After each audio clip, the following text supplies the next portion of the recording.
Hola, ¿cómo están? Bienvenidos. Estamos en nuestro podcast Detrás de la Noticia, / versión electoral, en este día martes 12 de enero de 2021. Hemos corrido nuestro podcast desde el lunes al martes porque estábamos a la espera de que se inscribieran, ¿no?, las listas para las 4 elecciones que tenemos en abril próximo. Estamos, por supuesto, con nuestros panelistas habituales. Estamos con el diputado Pepe Out y con el ex diputado, ex embajador también, Darío Paya. ¿Cómo están? Buenos días. Muy bien, ¿qué tal? Hola. Bien. A ver, yo voy a hacer una pequeña lectura de titulares, nomás, como para que tengamos una especie de base informativa común todos, y de ahí vamos a ir entrando en algunos nudos que a nosotros nos parece para entrar en este análisis. La verdad es que lo primero que hay que hacer es una explicación. El proceso que tenía que terminar anoche a las 23:59 se extendió durante 3 horas. Eso significa que ni los diarios, ni en general los periodistas tenemos las listas definitivas de todos, porque hay listas preliminares. Nosotros tenemos alguna información que vamos a compartir con ustedes ahora, pero el 100% todavía no está terminado, así que lo que vamos a hacer es un análisis basado en nóminas preliminares todavía, porque las oficiales aún no están. Además que hay otro elemento que incorporar, y es que el CERVEL tiene que revisar que todo esto esté en orden, que estén todos los papeles, que se hayan cumplido con todos los requisitos. Pero vamos a los titulares. Se inscribieron 22.543 candidatos para 2.768 cupos, que se reparten de la siguiente manera. Son 2.252 cargos de concejales a elegir, 345 alcaldes, 155 convencionales y 16 gobernadores regionales. La derecha logró hacer una lista única para los convencionales. La izquierda, si vamos a hacer estos dos grupos así, dicho de manera gruesa, la izquierda se presenta con 2 listas, una del Partido Comunista y Frente Amplio y otra de la ex Concertación, más otras 3 listas con Pamela Giles, Eduardo Artés y otros grupos más pequeños. Podríamos decir eso. Quiero agregar una cuestión más. Se inscribieron, por supuesto, un número alto de independientes, más de 2.000, y algunas cosas que a mí me llamaron la atención, que las dejo puestas inmediatamente. Las 2 listas de la izquierda, entre comillas, o de la oposición, utilizan la palabra apruebo en su nombre de fantasía. La lista de la ex Concertación se llama lista del apruebo, y la lista del Partido Comunista y del Frente Amplio se llama apruebo dignidad, que yo creo que ahí hay un dato interesante de mirar en el fondo, que nos retrotrae al tema de del plebiscito, por supuesto. En las otras elecciones, concejales, alcaldes y gobernadores, en general hay más competencia, no hay lista única, sí en la convencional. Eso podríamos decir que es una pincelada general de lo que amaneció hoy día en el CERVEL.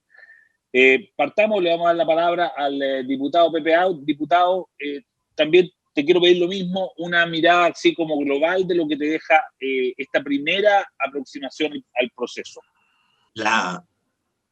Refleja 2 cosas. El primero, refleja la extremada multiplicidad, diversidad que va a tener la elección del 11 de abril, producto primero de la conjunción por primera vez de 4 elecciones de distinta naturaleza: alcaldes, concejales, gobernadores regionales, inéditas, y constituyentes también inéditas.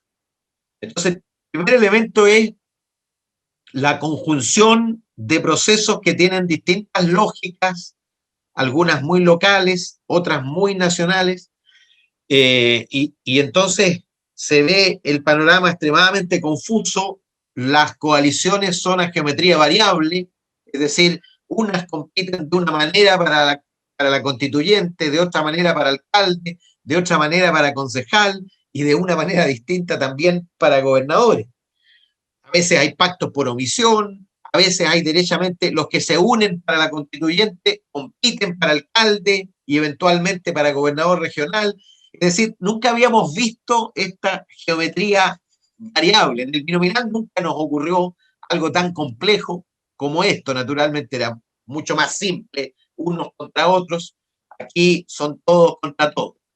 La segunda reflexión es que claramente la elección de las elecciones es la constituyente.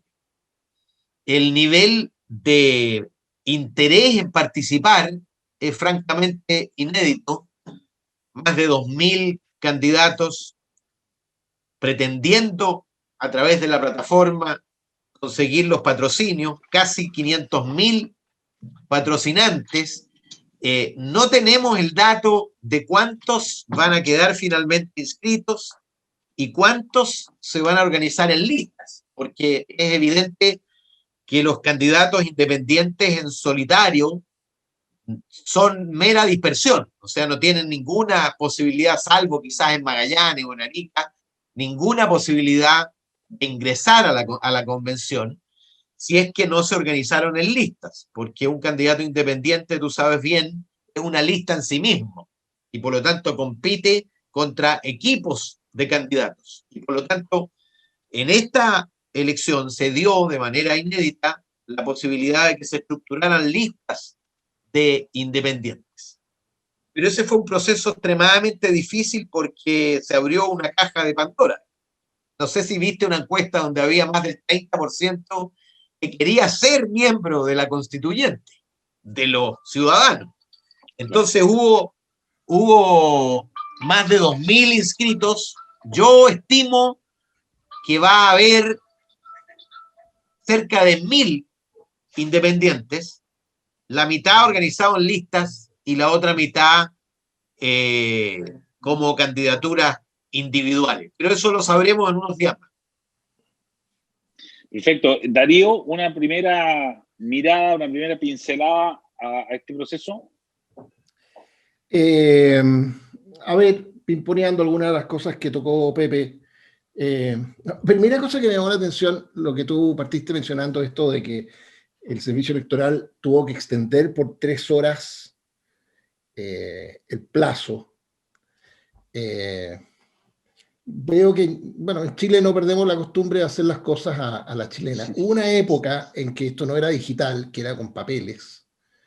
Entonces, literalmente, perdón, y lo que acabo de decir no lo digo en tono de escándalo. Al revés, les voy a contar una historia. Pero cuando esto era con papeles y carpetas, y no online, y las cosas hay que meterlas a un registro, bueno, eso toma tiempo, y por tanto, por más que el límite fuera las 12 de la noche, habían papeles que no se iban a registrar sino hasta las 2, 3 de la mañana, porque había un funcionario del servicio electoral al que le iban pasando carpeta por carpeta, distrito por distrito, y tenía que revisar papel por papel. Entonces al distrito 60 se llegaba 4 o 5 horas después. Y eso era explicable. En el mundo digital eso no tiene ninguna explicación, los papeles o están o no están a las 12. Lo que pasaba en esa época es que mientras se inscribía el grupo 1 y el grupo 2, todo seguía pasando en la negociación en el grupo 27, 28, 29, y al final todo se ajustaba entre el 50 y el 60, porque eran los últimos.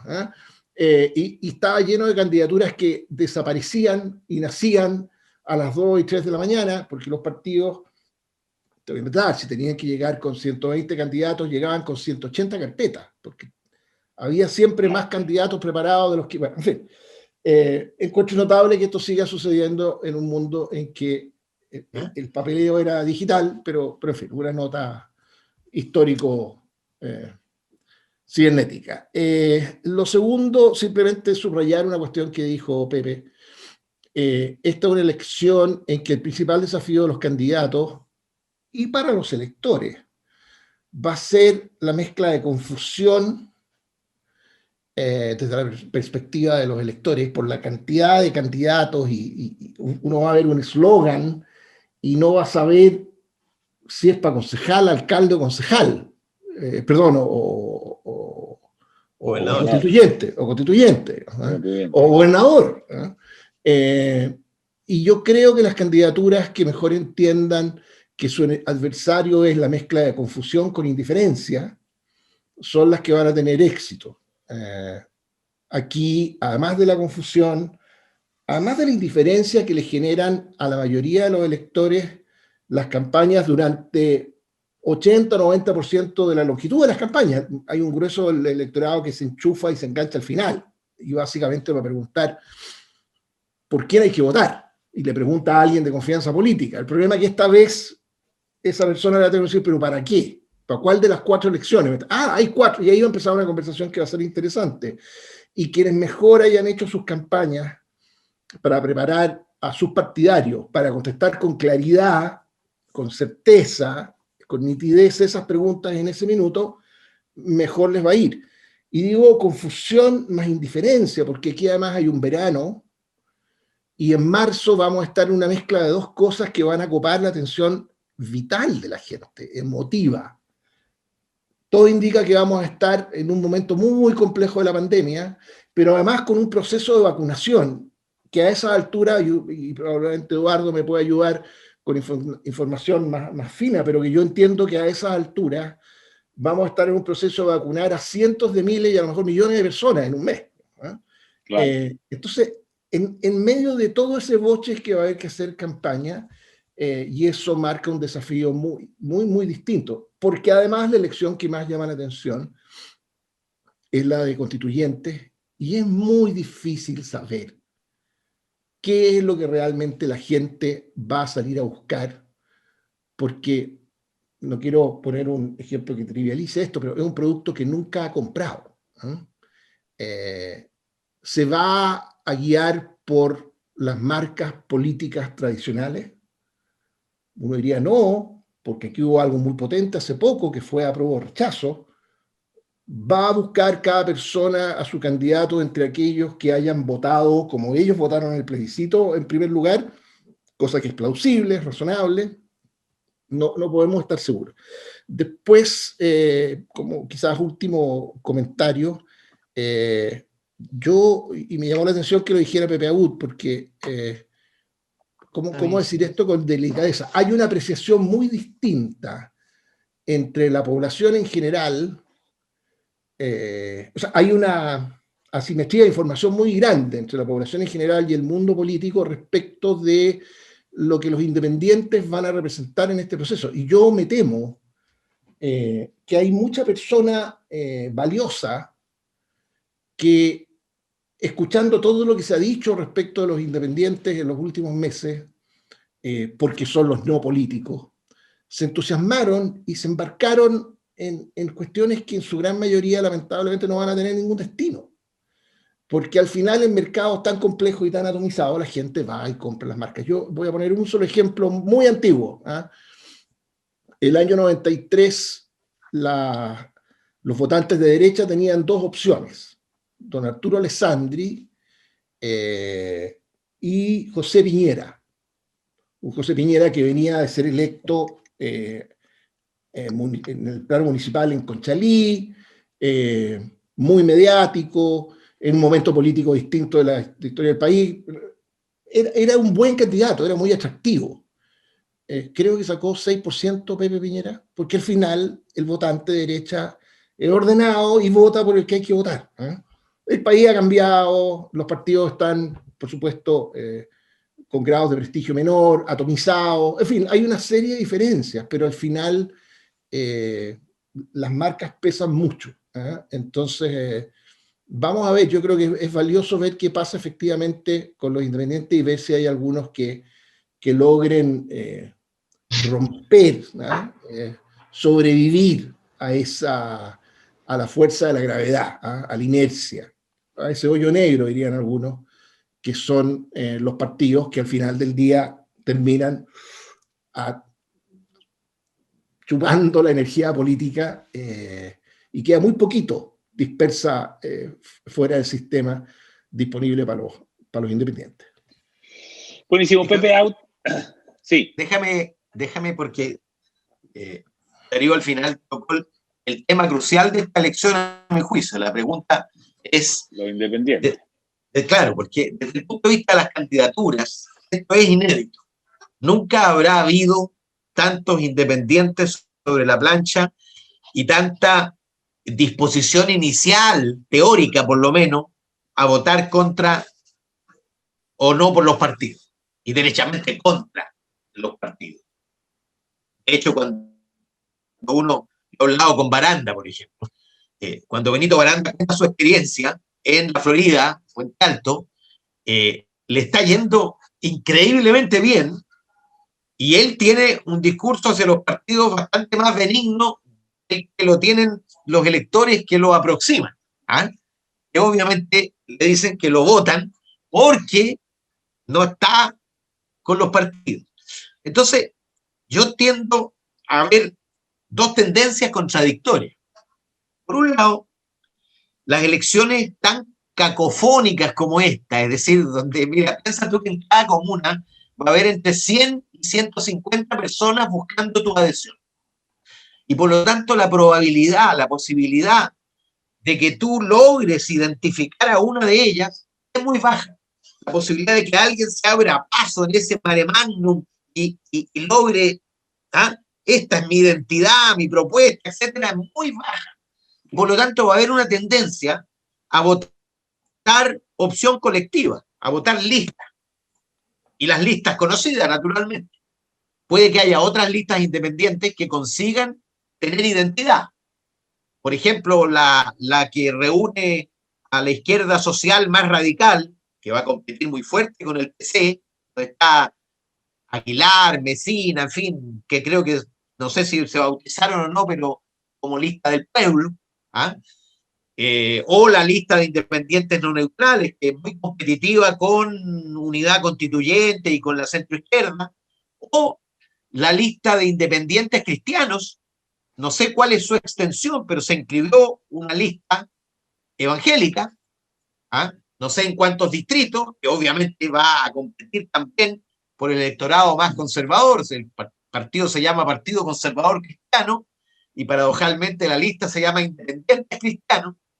Entonces, por un lado vas a tener una tendencia a votar colectivo producto de que no vas a lograr discernir quién me identifica.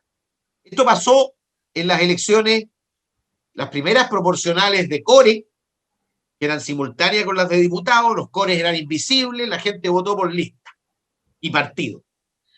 En la última parlamentaria hubo un voto también muy fuerte por la lista de mi candidata o mi candidato a presidente.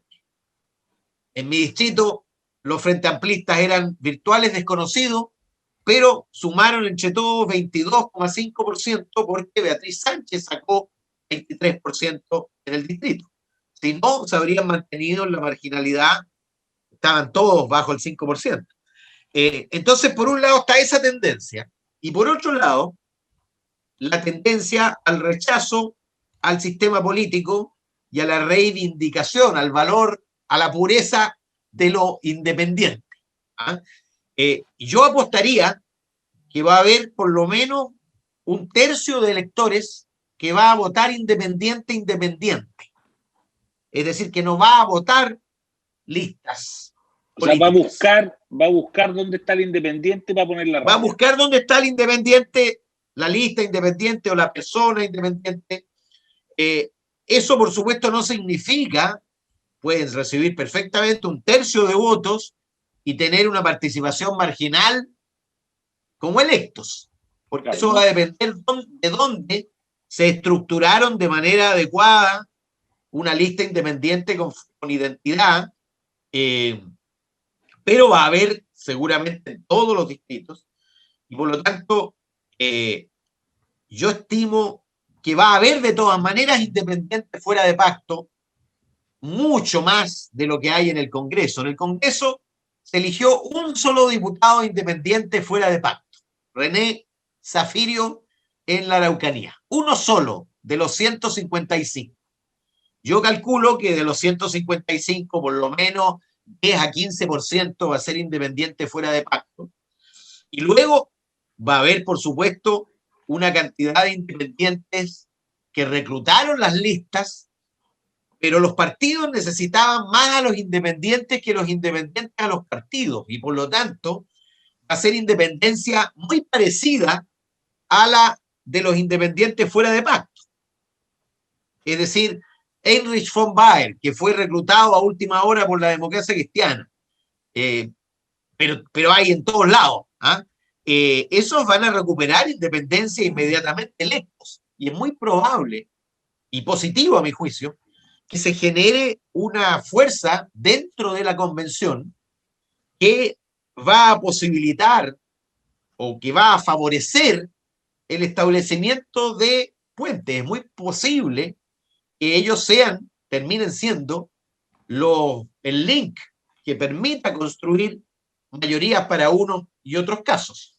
Ahora, como te decía el otro día, yo no creo en esto de los 2/3 y 1/3, porque imagino que para cada tema habrá 2/3 distintos. La línea divisoria va a pasar por distintos partidos y personas según el tema del que se trate. O sea, para la autonomía del Banco Central va a pasar por un lado, ¿no? Y para establecer el derecho a la vivienda va a pasar por otro lado. Claro, es muy probable que así sea. Darío, importancia política, estoy tratando de que veamos los 2 o 3 grandes nudos, ¿no? Que hay en este caso, que es lo que vamos a hacer, y por supuesto que en el programa de la próxima semana vamos a ir entrando en detalles más finos, pero esto estamos hablando, tratando de dar la primera mirada. ¿Cuál es la importancia política y electoral de que la derecha haya logrado una lista única en la convencional y que la izquierda vaya, en verdad va en 5 listas, digamos, pero en 2 grandes listas más otras 3? Importancia política y electoral a tu juicio, Darío.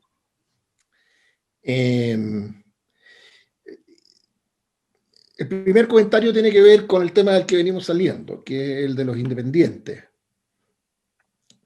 A diferencia de lo que pasa en la izquierda en general, en la derecha está mucho más marcada la sensación, producto de los resultados de octubre, de que aquí no hay espacio para gustitos personales, para aventuras individuales, para salirse de la línea. Hay, no sé, 50 maneras distintas de referirse al tema. Y curiosamente, especialmente la gente que votó rechazo en la derecha, esa sensación es todavía más marcada. Entonces yo creo que en la derecha va a tender a haber, no quiero decir un castigo, porque no va a ser por castigar al independiente que fue fuera, sino por una cuestión de voto útil, de la necesidad de que todos los votos aprovechen. Y es súper general, porque esto es nombre a nombre, distrito a distrito, pero me atrevería a decir que independientes puros, por así decirlo, les va a ir mejor en la izquierda que en la derecha. A mí no me extrañaría que en la derecha no hubiera ni uno. Fíjate, entre paréntesis, el ejemplo del independiente del 1 de 155 del Congreso actual, que es Zafirio. Pero Zafirio tampoco es un hombre o sea, él terminó independiente. Fue electo por un partido, dirigente de un partido, miembro de la Cámara durante años, tenía su electorado completamente armado, su marca, en fin. Y en una negociación que fue por fuera y le ganó a la máquina, digamos. Es lo menos independiente que hay, digamos.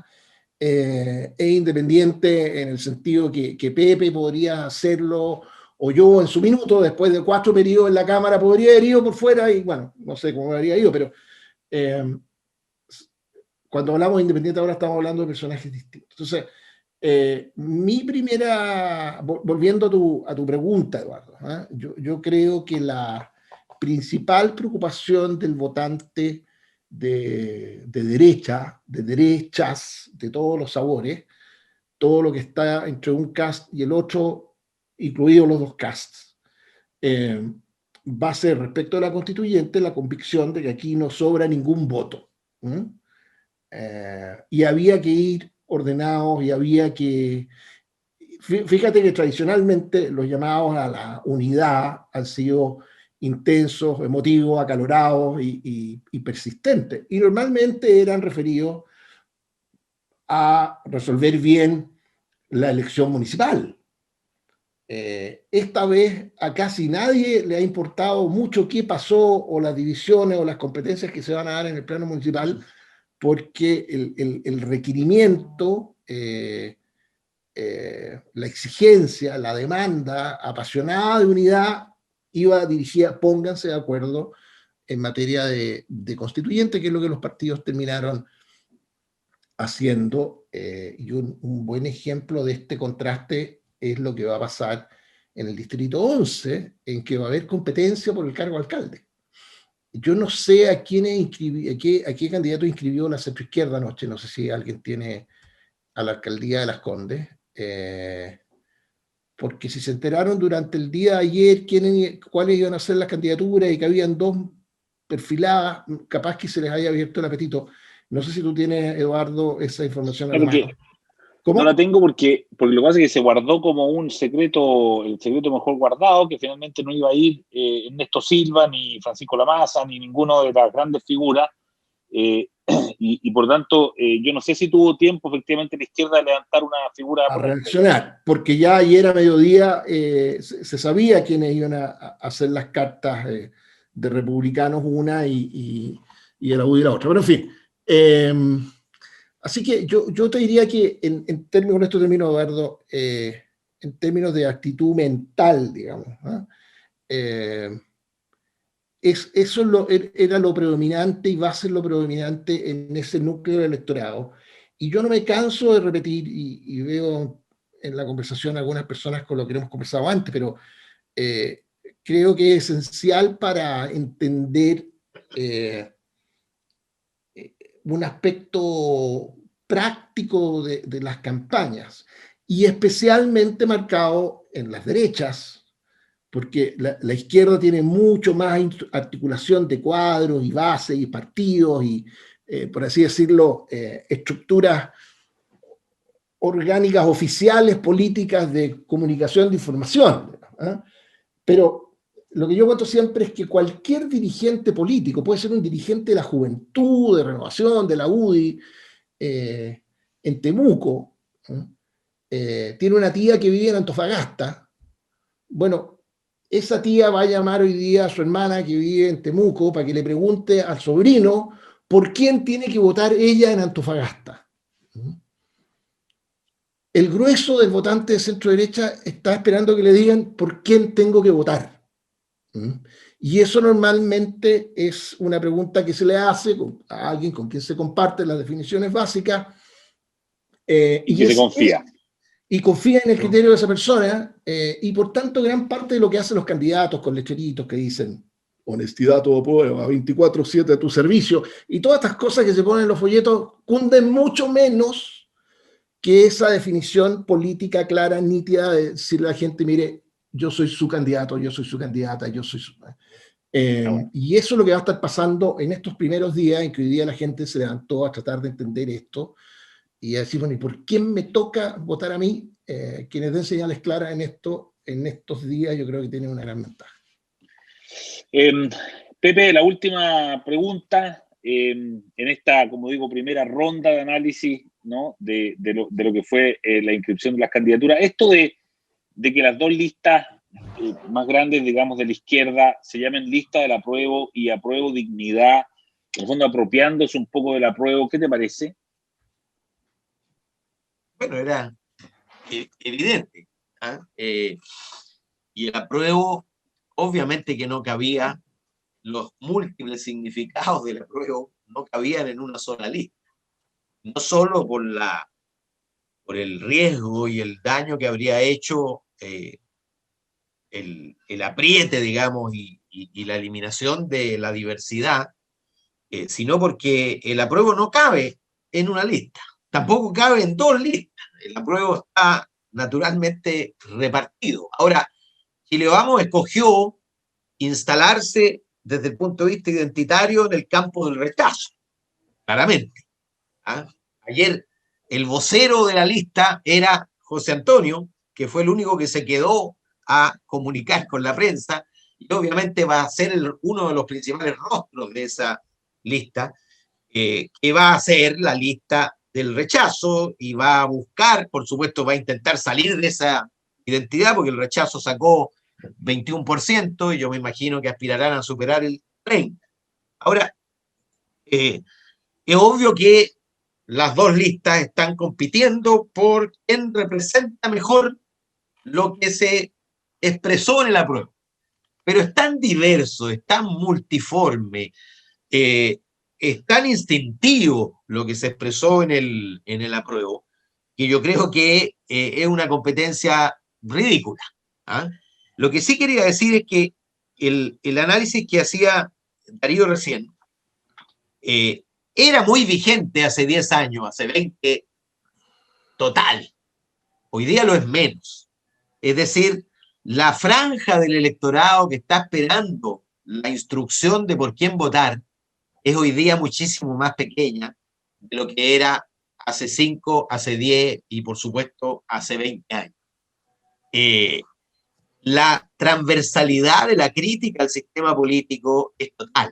Yo no imagino que la mayoría del electorado de izquierda o de oposición clamara por unidad y que la mayoría del electorado que se puede identificar vagamente con derecha o quien generalmente vota de esa manera, clamara por unidad. Por supuesto, la élite de ambos lados, la élite extendida de ambos sectores, entendía que si no iban juntos tenían menos rendimiento electoral dado las complejidades del sistema. Pero ese no es un cálculo extendido al ciudadano común y corriente. Yo creo que, insisto, yo creo que va a haber, lo digo de otra manera, esas tres grandes listas no van a sumar el 70% de los votos.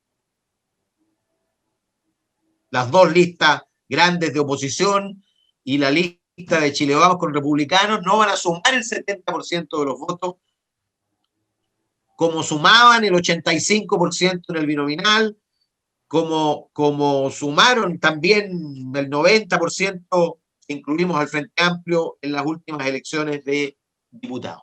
Yo creo que la suma del sistema político organizado en los grandes partidos que conocemos y que están representados en el Parlamento no van a alcanzar el 70% de los votos. Probablemente sí alcancen el 85% de la convención, pero solo el 70 o menos por ciento de los votos. Ese es mi pronóstico. Muy interesante. Lo vamos a dejar hasta aquí por esta vez. Vamos en la próxima semana en nuestro podcast electoral de todos los lunes estaremos de vuelta. Vamos ahí ya con todos los datos. Análisis mucho más finos, con todo claro, porque efectivamente, como decimos, recién durante la jornada de hoy tendremos las listas preliminares y recién hacia fines de esta semana vamos a tener ya las listas definitivas una vez que el CERVEL haya descartado, digamos, aquellas que no cumplían con los requisitos. Así que el próximo lunes vamos a tener un análisis ya con personas, con nombre y apellido, etcétera, etcétera. Pero nos ha quedado bastante claro, por lo menos, esta primera pincelada. Pepe Out, como siempre, muchas gracias. Darío Paya, muchas gracias, que estén muy bien. Y hasta el próximo lunes en el podcast electoral del LIBER.